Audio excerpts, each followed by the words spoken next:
Hey guys, welcome back to the channel and welcome back to another episode. Now in this video I will be installing some forged carbon fiber on my BMW F80 M3.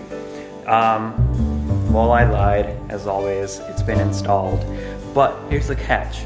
I installed them last week and I recorded the whole process.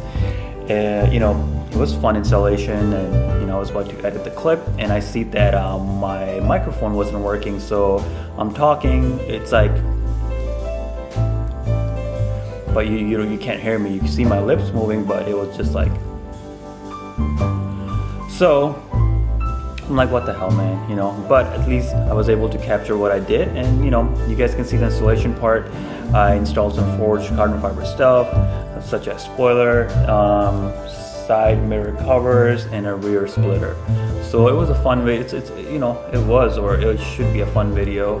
The installation process was straightforward. The only thing was that to remove the 3M tape from the spoiler was a bitch. It took a little while, but we got it done. I had to use different tools and stuff, but overall it was a fun project. Car looks amazing. It looks phenomenal. It looks more aggressive. Now I'm working on some other stuff to make the car faster, or maybe to make the car slower. Yeah, you guys will see in the next video what I'm doing. For this one, I think it's enough that you guys see the carbon fiber stuff, because a lot of people already know what I'm fucking doing, so it's not even a secret. But yeah, the next video should be fun.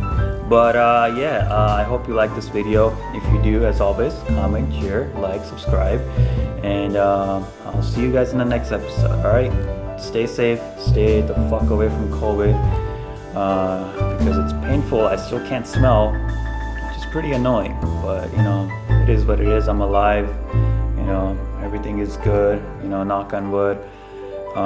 Just gotta be grateful. So yeah, I'll see you guys in the next episode. Thank you.